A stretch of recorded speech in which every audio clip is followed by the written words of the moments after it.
하나님 말씀 함께 보시겠습니다. 로마서 8장 7절에서 17절까지입니다. 신약성경 249면 로마서 8장 7절에서 17절까지 제가 봉독해 드리겠습니다. 8장 7절부터 보겠습니다. 육신의 생각은 하나님과 원수가 되나니 이는 하나님의 법에 굴복하지 아니할 뿐 아니라 할 수도 없음이라. 육신에 있는 자들은 하나님을 기쁘시게 할 수 없느니라. 만일 너희 속에 하나님의 영이 거하시면 너희가 육신에 있지 아니하고 영에 있나니 누구든지 그리스도의 영이 없으면 그리스도의 사람이 아니라. 또 그리스도께서 너희 안에 계시면 몸은 죄로 말미암아 죽은 것이나 영은 의로 말미암아 살아있는 것이니라.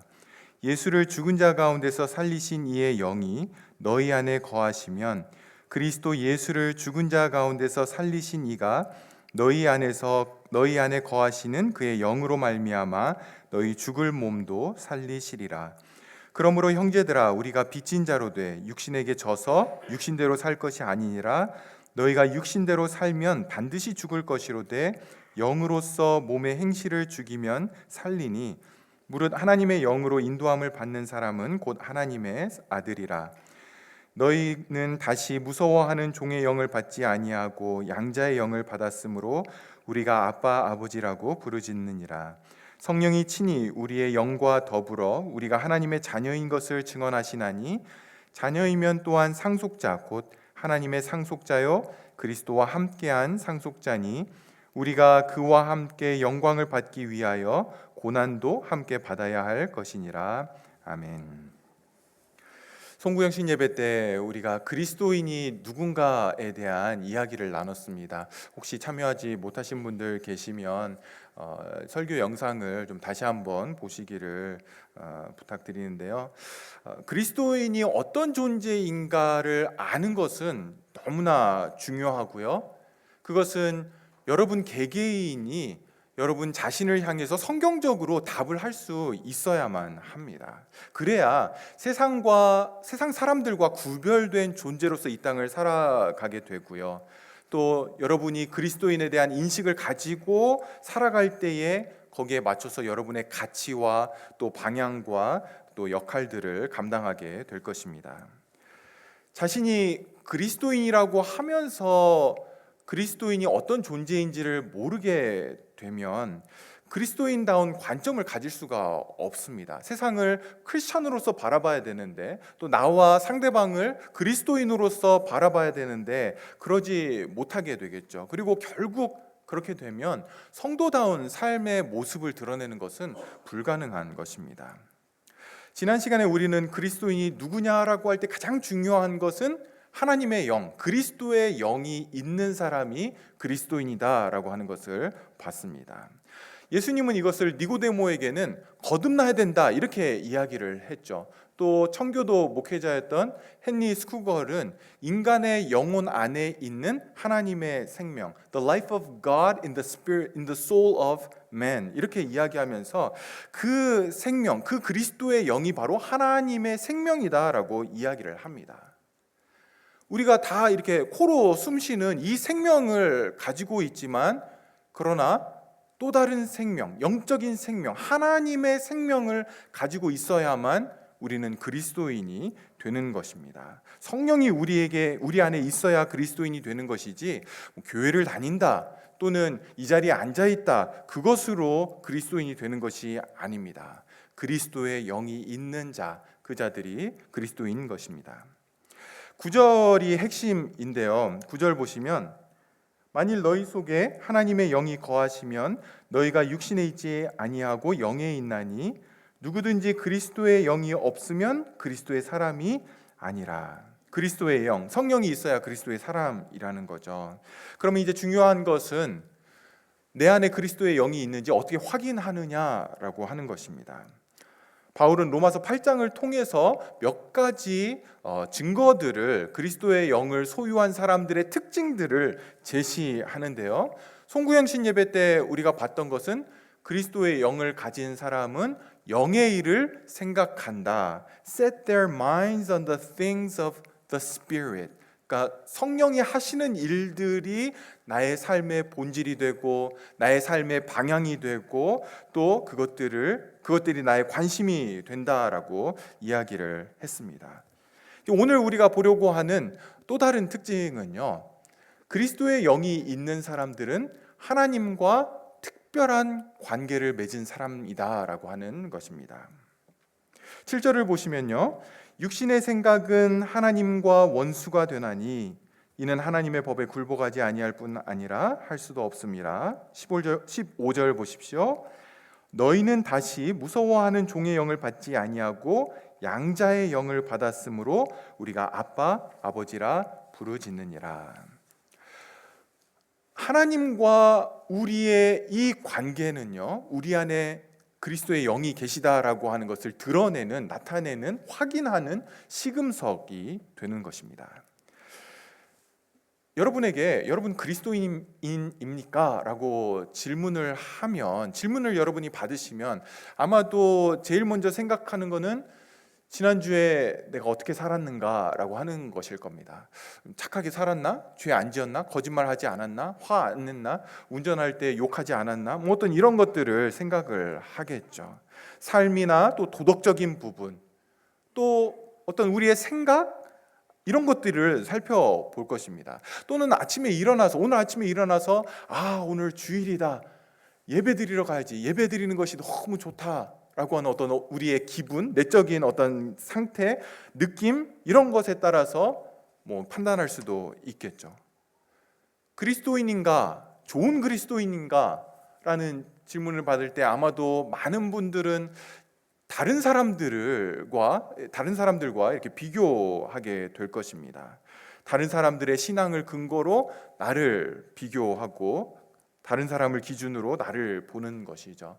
그래서 교회에 딱 오늘 아침에 들어오셨을 때 별로 신앙이 없어 보이는 그런 분과 이렇게 마주치면 그래도 신앙생활 다 잘하고 있네, 난 봉사 열심히 하고 있는데 이렇게 생각하실 수도 있고, 하필 들어왔는데 목사님들과 마주치거나 아니면 장로님들과 마주치면 저분들보다는 내가 좀 모자르지 이렇게 생각하실 수도 있을 겁니다. 그런데 여러분, 그런 것에는 그리스도인인가 그렇지 않은가에 대한 기준이 될 수 있는 성경적인 근거가 하나도 없습니다. 심지어 하나님이 존재한다라는 것을 믿는 것, 그것도 그리스도인인가 그렇지 않은가를 판단하는 기준이 되지 못합니다. 하나님을 믿는 것 필수적이죠. 그러나 하나님의 존재를 믿는 것으로 그리스도인이 되는 것은 절대로 아닙니다. 성경은 그리스도인이라고 하는 것은 그것보다 훨씬 더 깊이 들어간다라고 그렇게 우리에게 말씀을 합니다. 오늘 본문에서 바울은 그리스도인은 하나님과의 특별한 관계 안으로 들어간 자, 그런 관계를 맺은 자라고 말씀을 합니다. 여러분, 성경이 우선적으로 제시하는 것은 하나님과 나와의 관계이지 나의 삶이 아닙니다. 그리스도인이라고 할 때 우리가 제일 먼저 봐야 될 것은 우리의 삶이 아니라 하나님과 나와의 관계라는 거죠. 여러분 자신에게 이런 질문을 한번 해보십시오. 내가 그리스도인이라고 할 때, 내가 그리스도인인데 그리스도인으로서 내가 받은 최고의 복은 무엇인가? 사실 여러분이 어떻게 대답하느냐에 따라서 제가 제대로 목회하고 있는지 그렇지 않은지가 이제 판가름이 나게 될 텐데요. 여러분, 여러분에게 주어진 복음이, 여러분에게 주는 최고의 복은 하나님과 그의 아들 예수 그리스도입니다. 그게 가장 최고의 복이죠. 여러분, 예수님께서 팔복에서 마음이 청결한 자는 복이 있나니 저희가 어떻게 되나요? 하나님을 볼 것이며, 하나님을 보는 것, 눈으로 본다 이런 이야기가 아니죠. 하나님을 또 배우는 것, 하나님을 옛날 왕들을 아련한다 이런 게 굉장히 큰 영광이고 굉장히 큰 명예로 생각했죠. 그런 겁니다. 성도들은 하나님을 보는 자들입니다. 하나님 앞에 서는 자들, 그게 최고의 복이라는 것입니다. 사랑하는 여러분, 그리스도인은 단지 하나님을 믿는 자들이 아님을 꼭 기억하십시오. 하나님을 믿는 것 필요합니다. 그런데 거기에 머무르지 않고 하나님과 특별한 관계 안으로 부름을 받은 자들입니다. 그렇다면 우리는 하나님과 어떤 관계로 부름을 받은 것입니까? 7절에서 바울은 육신의 생각이 하나님과 원수가 된다 이렇게 이야기를 합니다. 그럼 반대로 영의 생각은 뭐겠습니까? 그냥 원수 아닌 것 이걸 얘기하는 게 아닙니다. 원수가 서로를 적대적으로 그렇게 싫어하는 만큼 영의 생각은 하나님과 그만큼 사랑으로 맺어진 존재라는 것입니다. 그만큼 하나님을 사랑하는 것이라고 이야기를 하는 것이죠. 성도 여러분, 여러분이 그리스도인이 되었다라는 것, 그것은 하나님을 사랑하게 되었다라는 것입니다. 제가 여기서 하나님을 사랑하게 되었다라고 passive, 수동태를 쓰는 것을 꼭 여러분들이 유념을 하셔야 됩니다. 왜냐하면 이 하나님을 사랑하는 것은 내 안에서 시작되는 거나 내 안에서 끌어올릴 수 있는 그런 것이 아니라 기본적으로 하나님을 사랑하는 것은 그리스도의 영이 내 안에 거하심으로 인해 그것의 결과로서 반드시 드러나는 것이기 때문에 그렇습니다.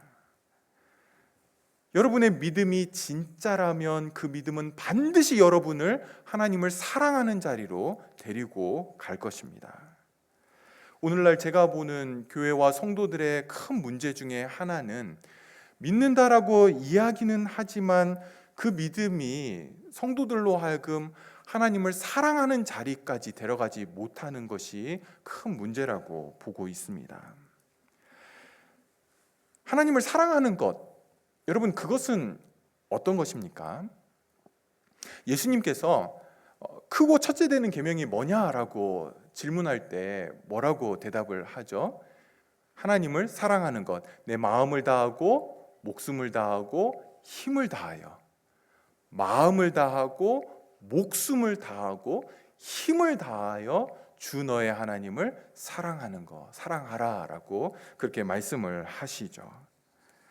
여러분 이것은 하나님을 향해서 적대감이 없어야 된다 이 정도가 아니라 적극적으로 하나님을 사랑하기 때문에 그분의 말씀을 붙들고 그 진리에 대한 동의를 가지고 하나님을 대하는 것이죠. 하나님을 기쁘시게 하는 것이 내 마음의 소원이 되는 것입니다. 하나님의 영광을 드러내고 그분의 이름을 드러내고 그분의 명예를 드러내는 것, 그렇게 살기를 원하는 욕구가 내 안에 있는 것이죠. 여러분이 웨스트민스터 소요리 문답 첫 번째 가장 중요한 질문이죠. 사람의 제일 되는 목적은 무엇입니까? What is the man's primary purpose? 여러분이 존재하는 가장 중요한 이유가 무엇입니까? 답이 뭐죠? 사람의 제일 되는 목적은 하나님을 영화롭게 하고 그분을 영원토록 즐거워하는 것. Glorifying God and enjoying Him forever. 여러분, 이게 우리가 존재하는 이유입니다. 여러분이 식사를 하는 것, 새끼 먹는 것, 하나님의 영광을 드러내기 위해서. 공부 열심히 하는 것, 하나님의 영광을 위해서. 여러분이 일을 열심히 하는 것, 하나님의 영광을 위해서. 여러분이 캐나다에 살고 있는 것, 한국에 살고 있는 것, 어디에 살고 있는 것, 하나님의 영광을 위해서. 그것이 우리의 삶의 목표이고 목적이어야 한다라는 거죠. 여러분 예수님은 이것을 마태복음 10장 37절에서 이렇게 이야기를 합니다. 아버지나 어머니를 나보다 더 사랑하는 자는 내게 합당하지 아니하고 아들이나 딸을 나보다 더 사랑하는 자도 내게 합당하지 않다. 여러분 예수님이 지금 가족 사랑하지 말라 이런 이야기 하시는 거 아니죠. 예수님을 사랑하는 것에 비하면 엄마나 아빠나 자녀를 사랑하지 않는 것처럼 밖에는 표현할 수 없을 정도로 하나님을 사랑해야 된다라고 그렇게 말씀을 하는 겁니다. 바울은 오늘 본문 15절에서 이것을 이렇게 이야기를 합니다. 너희는 다시 무서워하는 종의 영을 받지 아니하고 양자의 영을 받았으므로 우리가 아빠, 아버지라 부르짖느니라. 하나님께서 저와 여러분 안에 주신 그 영은 종의 영이 아니다라고 이야기를 합니다. 양자의 영입니다. 종의 영은 속박 또는 억압당하는 것이죠. 하나님께서 여러분을 부르신 것은 이렇게 꽉 잡아놓고 하나님이 하시기 싫은 일을 손에 더러운 거 안 묻히기 위해서 여러분에게 시키려고 그래서 여러분을 부르신 것 아닙니다. 여러분을 부르신 것은 아들로 삼기 위해서, 자녀로 삼기 위해서. 그 자녀는 뭡니까? 자유한 거죠. 자유한 거.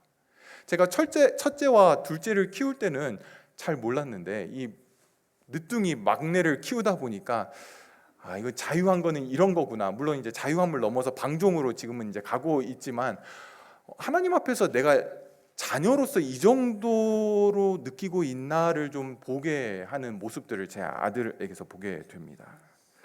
하나님께서 저와 여러분을 성도로 그리스도인으로 부르신 것은 종이 주인을 대하듯이 어떤 두려움과 억압 속에서 그냥 하나님이 시키는 일 막 섬기도록 하도록 그렇게 부르신 것이 아니라 아들의 자리에서 아버지를 사랑함으로 하나님을 섬기도록 그렇게 하기 위해서 우리를 부르신 것입니다. 여기서 성경을 좀 자세히 읽으신 분들은 이제 의문이 생길 수 있습니다. 히브리서 12장 29절에 보시면 우리 하나님은 소멸하는 불이심이라, 모든 걸 다 태워버리는 그런 불이다라고 말씀을 하시고, 또 성경 여러 곳에서 하나님을 경외하라 이런 구절들 많이 보시죠. 근데 이 경외하라라고 할 때 이 경외는요, fear God 이라고 하는 표현입니다. 하나님을 두려워해라, 무서워해라라고 하는 그런 의미입니다. 여러분, 이런 구절들을 보면 우리가 하나님을 아들로서 자녀로서 사랑하는 이런 말씀과 좀 대치되는 것 같은 그런 느낌이 드실 수 있는데요. 여러분, 성경이 가르치는 하나님을 향한 두려움은 어떤 공포와 무서움, 이러한 두려움이 아닙니다.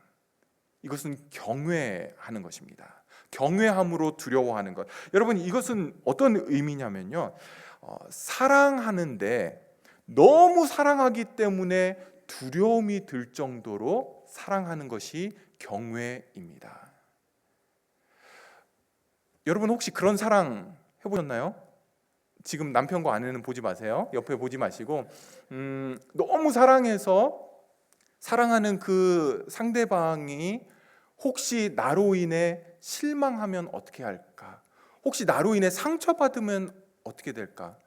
혹시 내가 뭔가를 잘못해서 마음이 안 좋아지면 어떡할까라고 하는 그런 두려움입니다. 너무너무 사랑하기에 드는 두려움이 경외심입니다. 경외. 하나님을 그렇게 사랑해야 된다는 거죠. 너무 사랑하기에 두려움이 드는 것. 이렇게 하나님을 사랑하는 것이 마땅하다라고 성경은 이야기를 하는 겁니다. 우리 안에 하나님을 너무 사랑하기 때문에 그분을 두려워하는 그 경외심이 있는지를 살펴봐야 되는 거죠. 여러분, 이렇게 하나님을 사랑하게 되면요, 죄를 미워하게 됩니다. 그냥 죄를 안 지어야지라고 하는 것이 아니라 죄를 미워하게 되는 거죠. 하나님을 사랑한다라고 하는데 죄를 짓는 것도 그냥 괜찮고 그럴 수 있지, 아니면 세상이 좋다 이렇게 이야기를 한다라면 아직 하나님을 사랑한다라는 게 무슨 의미인지를 모르고 있는 겁니다. 내가 사랑하는 그 하나님이 죄를 철저하게 멀리하시고 미워하시고 그렇게 싫어하시기 때문에 나도 똑같이 죄를 미워하고 싫어하고 멀리하는 것이죠. 여러분, 우리가 회개할 때에 어떤 우리가 잘못한 행위들을 이렇게 나열해놓고 리스트를 정해놓고 그것들을 지워가면서 하나님 거짓말한 거, 욕한 거, 한 거, 화낸 거 이런 거 용서해 주세요. 여러분, 이것이 아니라 회개는 어디서 나오는 겁니까? 사랑하는 그 하나님의 마음을 내가 아프게 했다라고 하는 것에 대해서, 죄로 인해 내가 사랑하는 그분의 마음을 아프게 한 것에 대한 안타까움, 후회, 그리고 용서를 구하는 것입니다. 자녀가 부모에게 잘못했을 때에 그 관계에 손상을 입힌 것을 후회하고 슬퍼하는 것처럼, 또 우리가 송구영신 예배 때 봤던 것처럼 티켓 하나 끊는 게 낫지 사랑하는 아내의 마음을 아프게 하는 것이 더 이렇게 괴로운 것처럼, 사랑에 대해서, 관계에 대해서 우리가 죄를 지은 것에 회개를 하는 것입니다. 그리스도인은 하나님을 그저 단순히 사랑하는 것, 그게 아닙니다. 하나님을 향한 그리스도인의 사랑은요, 특별하고도 구체적입니다. 그것은 부모를 향한 자녀의 사랑이고요, 자녀들이 아버지에 대해서 느끼는 그런 사랑입니다. 분명히 하나님은 너무너무 위대하시고 영광스러우시고 절대적이시고 그분의 위엄과 영광 앞에 전혀 갈 수 없는 그렇게 놀라우신 분임이 분명하지만, 그리스도인은요, 성령께서 우리 안에 계심으로 인해서 하나님을 아빠, 아버지라고 부르면서 그분에게 나아갈 수 있도록 부름을 받은 자들입니다. 그렇게 하나님을 알고 느끼는 자들인 것이죠. 아버지와 자녀의 그 관계에서의 특별하고 그리고 그 친밀한 관계에서 나오는 사랑, 그게 그리스도인의 하나님을 향한 사랑이어야 합니다. 오늘날 성도들에게 왜 예수 믿으세요? 라고 질문을 하면 많은 분들의 대답이 나의 관점에서 이렇게 대답을 합니다. 예수 믿으면 죄 용서함 받고, 죄 용서함 받아서 내가 천국 갈 수 있어서, 또 예수 믿으면 내가 마음이 평안해지더라고요. 또 내가 이렇게 기도하면 또 하나님이 내 문제들을 해결해 주시더라고요. 어떤 나 중심에서, 나의 관점에서 이렇게 대답할 때가 많이 있습니다. 그런데 성경이 보여주는 참된 믿음은요, 하나님을 사랑하는 것이죠. 그래서 그분이 내 삶의 중심이 되는 겁니다. 내 가정을 통해서 내가 사랑하는 하나님이 영화롭게 되고 하나님의 이름이 높아지고 내가 대가를 지불해서 하나님의 뜻이 이루어지는 것, 그것이 내 기쁨이다. 왜냐하면 사랑하는 그분의 뜻이 이루어지고 사랑하는 그분의 이름이 영화롭게 되는 것이기 때문에 그런 것입니다. 그것이 바른 신앙인 것이죠. 여러분, 그리스도인은 그리스도의 영을 소유한 자들입니다. 그리스도의 영을 소유했기 때문에 드러나는 특징들이 있는 거죠. 우리가 송구영신 예배 때 첫 번째로 살펴본 것은 육의 생각이 아니라 영의 생각을 하는 것, 그리고 오늘 두 번째로 봤던 것은 하나님을 사랑하는 것, 그리고 세 번째로 보려고 하는 것은요, 행위에 새로운 변화가 일어나게 됩니다. 7절, 8절 다시 보십시오. 육신의 생각은 하나님과 원수가 되나니 이는 하나님의 법에 굴복하지 아니할 뿐 아니라 할 수도 없음이라. 육신에 있는 자들은 하나님을 기쁘시게 할 수 없느니라.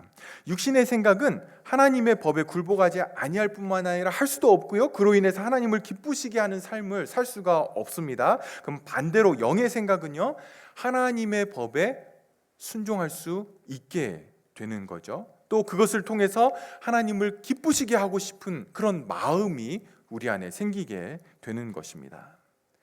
누구든지 그리스도의 영이 없으면 하나님의 사람이 아니다라고 그렇게 말씀하는데, 성령의 내주하심은, 성령이 우리 안에 거하시는 것은 우리 안에 새로운 본성을 만들어내게 됩니다. 새로운 피조물이 되는 것이죠. 새로운 마음을 우리에게 주신다라는 겁니다. 이 새로운 마음이 우리 안에 하나님을 사랑하는 마음을 불러일으키게 되고요, 하나님을 사랑하기 때문에 그분이 하신 말씀을 따르고 순종하고 싶어하는 그 마음을 우리 안에 주게 되는 것입니다.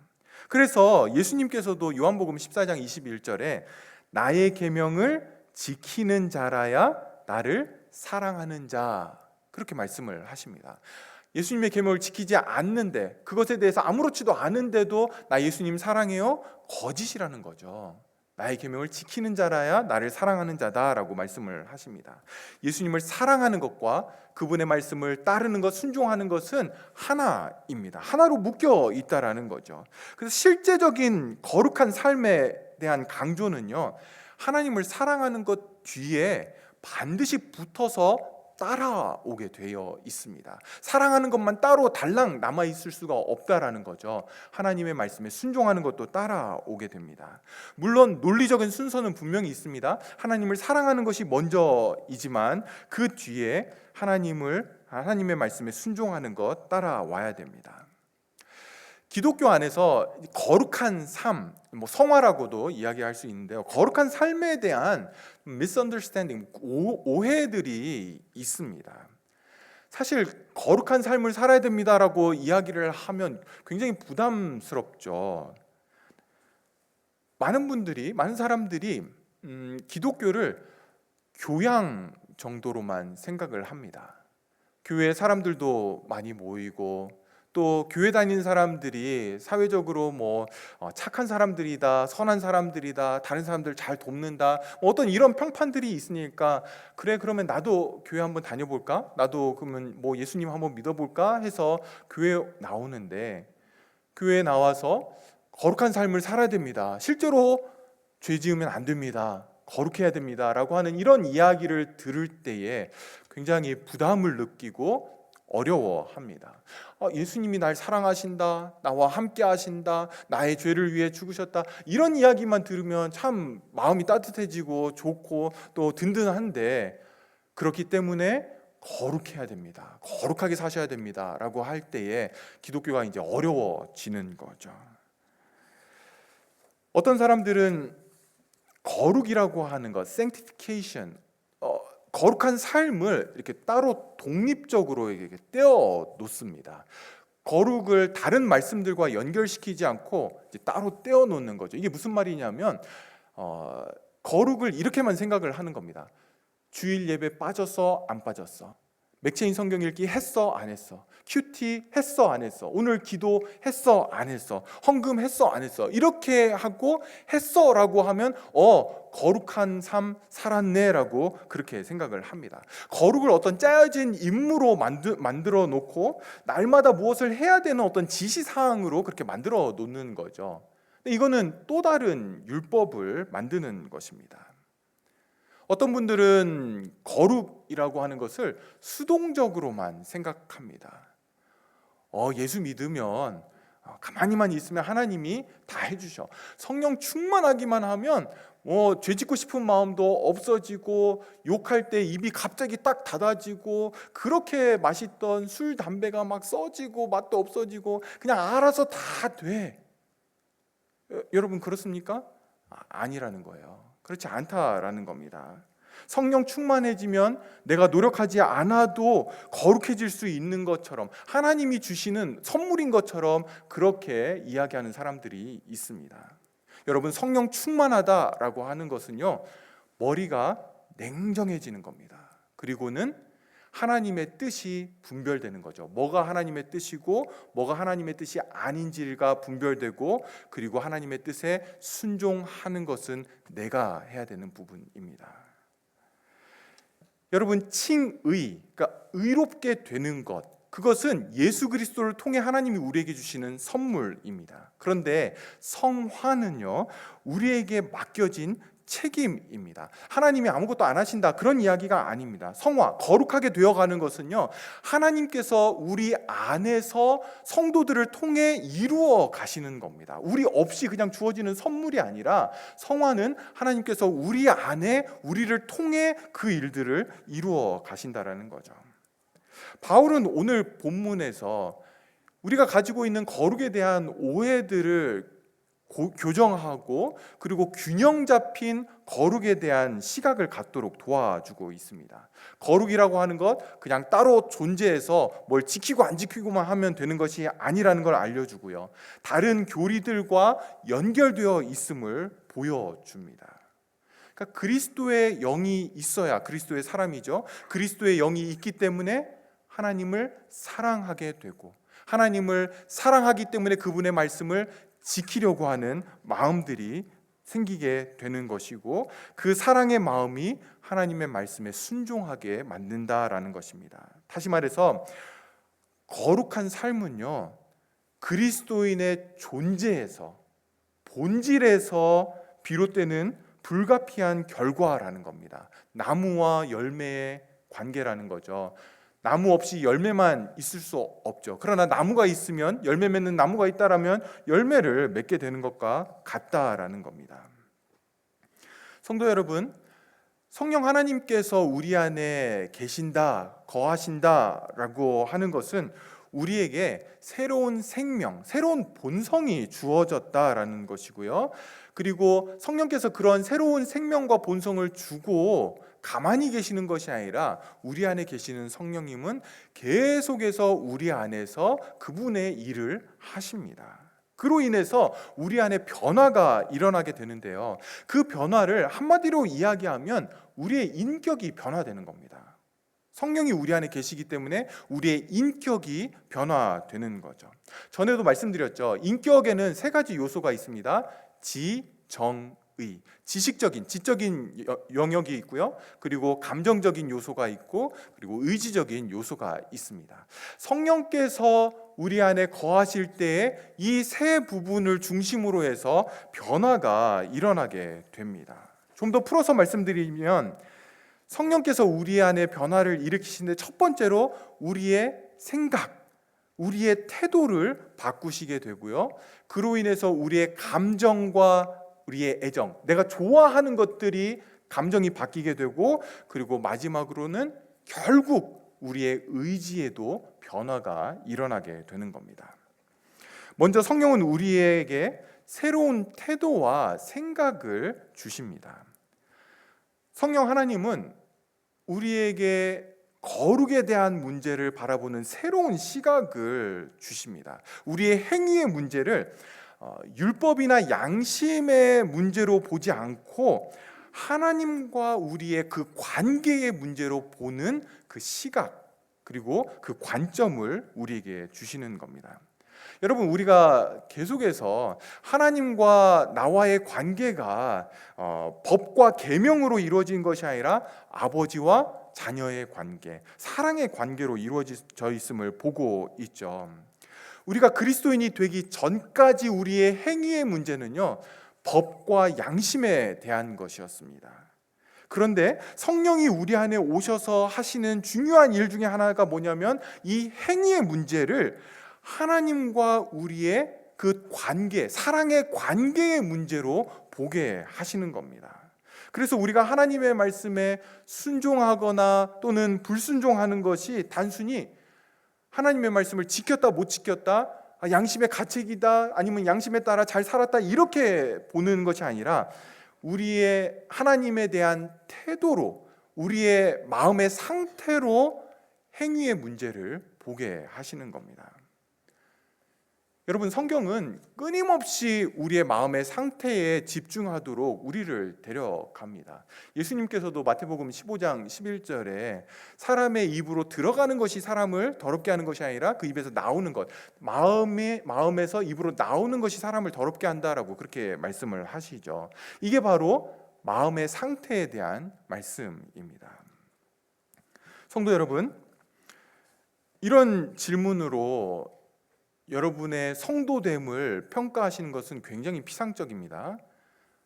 내가 술 마시는가, 담배를 피는가, 주일 예배 빠졌는가 안 빠졌는가, 며칠 성경 읽기 하고 있는가 안 하고 있는가, 그냥 이러한 것에 대해서 내가 할 것 하고 하지 않아야 될 것 하지 않았다라는 것으로 여러분이 괜찮은 그리스도인이라고 생각한다라면 그것은 잘못된 평가 방법입니다. 성령께서 우리의 행동에 대해서 가르쳐 주실 때에 그분은 우리로 하여금 행동 자체만 보지 않고 그 행동으로 드러난 우리의 마음을 보게 하십니다. 마음의 상태가 지금 이렇게 행동을 하는구나로, 이것이 중요하다라는 것을 보여주시는 거죠. 행위 자체만으로는 충분하지가 않습니다.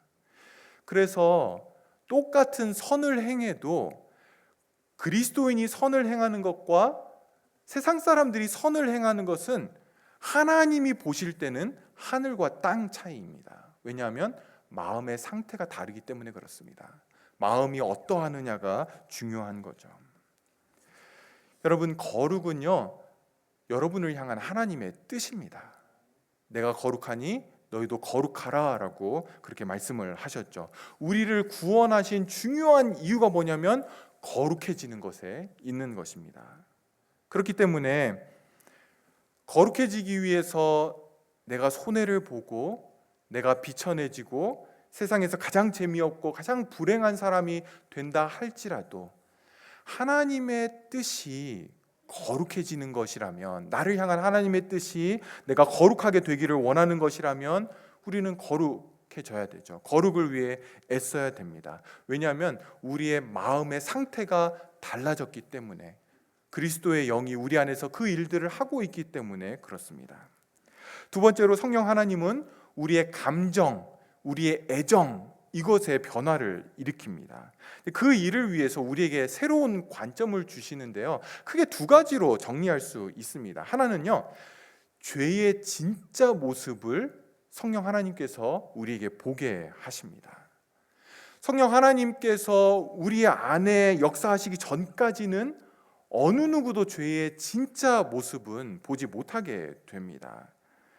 죄의 본성을 알 수가 없다라는 거죠. 그저 이런 일들은 옳고 이런 일들은 나빠, 잘못됐어, 이 정도 인식하는 것에서 그치지 죄의 본질, 죄의 본성은 보지 못합니다. 그러나 성령이 우리 안에서 역사하시게 되면 죄가 달라 보이죠. 죄가 나를 멸망시킨다라는 것을 보게 됩니다.